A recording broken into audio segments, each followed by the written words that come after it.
अंग्रेजों की सरकार ने 24 मार्च 1931 का दिन तय किया उनको फांसी देने का, लेकिन एक दिन पहले फांसी क्यों दी, उसकी कहानी अगर आप सब जाने तो बहुत अच्छा होगा। अंग्रेजों की सरकार ने सरदार भगत सिंह को एक दिन पहले ही क्यों फांसी के फंदे पर लटका दिया, बिना किसी को बताए, बिना किसी को जानकारी दिए हुए? क्यों अंग्रेजों की सरकार ने अपने ही कानून और नियम का उल्लंघन किया भगत सिंह जी को फांसी देने में? नियम और कानून का उल्लंघन क्या था? आप जानते हैं कि अंग्रेजों की सरकार दुनिया के जिन भी देशों में चली और वहां पर उन्होंने फांसी देने के लिए जो नियम कायदे कानून बनाए, उनमें से एक नियम यह है कि किसी को भी फांसी दी जाती है तो सुबह के समय दी जाती है। सुबह का समय फांसी देने के लिए निश्चित किया हुआ है। दुनिया के सभी देशों में इसका पालन होता है। आपको थोड़े दिन पहले याद होगा, इराक के पूर्व राष्ट्रपति सद्दाम हुसैन को भी फांसी दी गई, तो सुबह का ही समय है। सारे दुनिया के सभी देशों में यह नियम लागू है और आज से नहीं, लगभग 100-125 वर्ष से। अंग्रेजों के देश में भी यही नियम था कि फांसी सुबह दी जाती है और दी जानी चाहिए। तो 24 मार्च को सुबह उनको फांसी देने का समय था 6 बजे के आसपास, लेकिन 23 मार्च की रात को ही फांसी हो गई बिना किसी को बताए। कारण इसके पीछे जानना चाहिए। मैंने भारत देश के जो शहीद हैं, भगत सिंह, ऊधम सिंह, चंद्रशेखर, सुभाष चंद्र बोस, अशफाक उल्लाह, तात्या टोपे, झांसी की रानी लक्ष्मीबाई, नाना फडणवीस, ऐसे 6,32,000 क्रांतिवीरों के बारे में कुछ दस्तावेज इकट्ठे किए हैं और वो दस्तावेज भारत में नहीं मिले, लंदन से मिले, हाउस ऑफ कॉमन्स की लाइब्रेरी, अंग्रेजों की संसद में से। तो भगत सिंह जी के बारे में जो दस्तावेज मिला वो ये बताता है कि अंग्रेजों की सरकार बहुत घबराई हुई थी। भगत सिंह जी को फांसी होने से अंग्रेजों की सरकार बहुत घबराई हुई थी। मेरा माताओं बहनों से निवेदन है कि ये 2 बच्चे हैं, इनको या तो अपने पास बिठा लें। भगत सिंह जी को फांसी देने से अंग्रेजों की सरकार बहुत घबराई हुई थी, वो दस्तावेज ये बताते हैं। अंग्रेजों की संसद में विशेष अधिवेशन बुलाया गया और उस पर चर्चा हुई। चर्चा 2 स्तर पर थी। एक तो यह था कि क्या भगत सिंह की फांसी को माफी दी जा सकती है। अंग्रेजों की संसद के अंदर कुछ सांसद थे जो ये बात कह रहे थे। उनका कहना क्या था? उनका कहना यह था कि अगर भगत सिंह जी को फांसी हो गई तो भारत में बगावत हो जाएगी और हिंदुस्तान में एक नहीं ऐसे हजारों भगत सिंह आ जाएंगे। अंग्रेजों की सरकार को उन सबको दबाना बहुत मुश्किल हो जाएगा। हम हिंदुस्तान में राज नहीं कर पाएंगे। हो सकता है कि हमको 1-2 महीने के अंदर ही भारत छोड़ना पड़ जाए, ऐसा उनको लगता था। कारण उसका क्या था? अंग्रेजों की सरकार के लिए जासूसी करने वाली एक संस्था जो उन्होंने भारत में बनाई थी, जो आज भी चलती है, जिसको आप बोलते हैं LIU, लोकल इंटेलिजेंस यूनिट, ये अंग्रेजों की बनाई गई संस्था है। तो LIU की रिपोर्ट जा रही थी यहां से नियमित रूप से। आप जानते हैं कि फांसी की सजा देने का फैसला तो हो गया था लगभग 2-2.5 साल पहले, और उन 2-2.5 सालों में लगातार यहां से रिपोर्ट जा रही थी LIU की, और वो रिपोर्ट ये कह रही थी कि अगर भगत सिंह जी को फांसी होती है तो सारे भारत में एक साथ बगावत होगी और अंग्रेजों को मुश्किल हो जाएगा राज चलाना।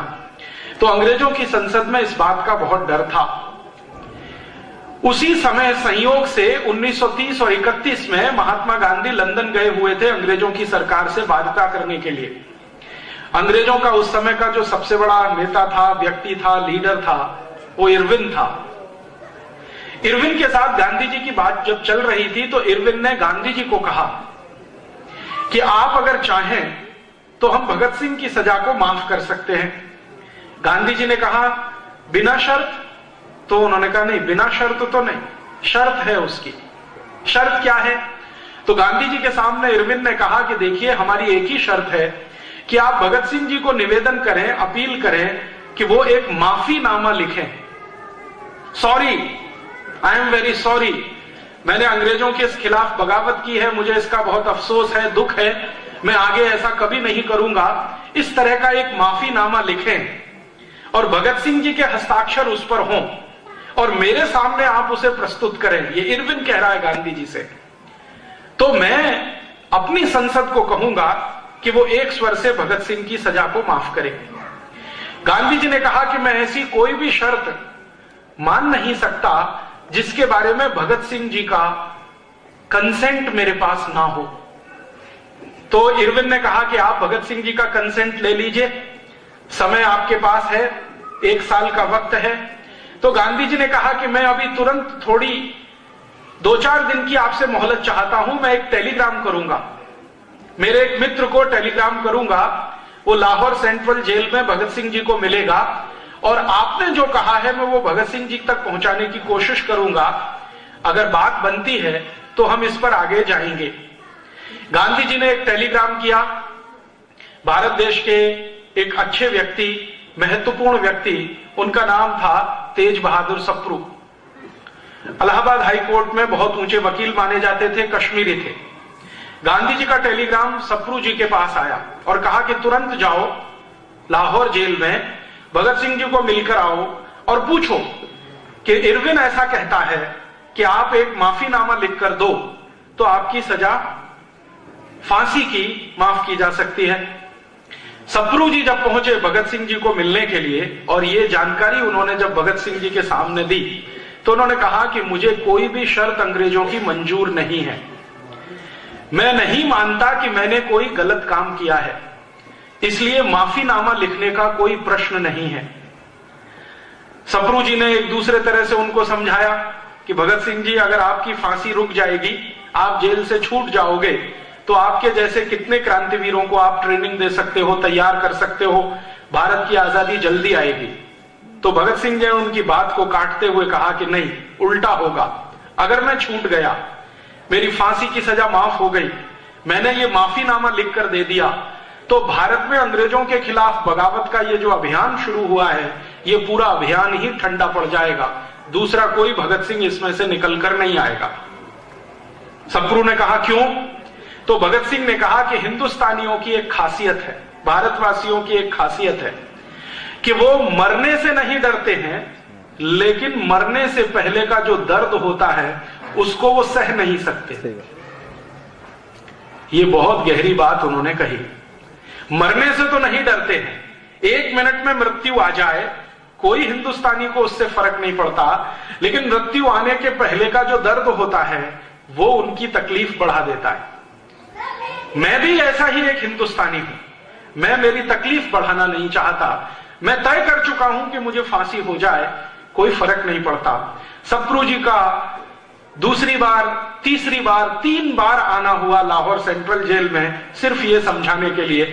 उन्होंने देख लिया कि वो तैयार नहीं है और फिर सप्रू जी ने वापस गांधी जी को टेलीग्राम किया कि बापू, भगत सिंह जी का ये मानना है कि उनको फांसी हो जाए, वही भारत देश के लिए और उनके अपने संकल्प के लिए अच्छा है। आप लिहाजा इरविन के साथ कोई बात अगर करें तो माफीनामे का शब्द बीच में ना लाएं, क्योंकि वो लिखने को तैयार नहीं है और हम में से भी कोई नहीं चाहता कि वो माफीनामा लिख कर दें, क्योंकि मानते हैं हम उन्होंने कुछ गलत नहीं किया, उन्होंने अपने भारत की आजादी के लिए किया है। भारत इस समय ठंडा पड़ा हुआ है, शब्द पर ध्यान दीजिए। सप्रू जी का गांधी जी को टेलीग्राम कह रहे हैं भारत इस समय ठंडा पड़ा हुआ है। 1919 में एक ज्वाला उठी थी, जलियांवाला बाग हत्याकांड हुआ था, उसी समय हम चाहते तो अंग्रेजों को भारत से मार के भगा देते, लेकिन हमने उस अवसर का फायदा नहीं उठाया। ऐसी ही ज्वाला 1857 में उठी थी, भारतवासियों ने तब भी उसका पूरा लाभ नहीं उठाया। हम चाहते तो 1857 में अंग्रेजों को मारकर भगा देते। फिर वो कहते हैं ऐसी ही एक ज्वाला 1880 में उठी थी, हम चाहते तो 1880 में अंग्रेजों को मार भगा देते, लेकिन वो भी समय हमने गंवाया। अब फिर से ज्वाला उठने की तैयारी है, इसको ठंडा मत होने दीजिए और कृपया करके इरविन के साथ भगत सिंह जी के माफीनामे पर बातचीत बंद कर दीजिए।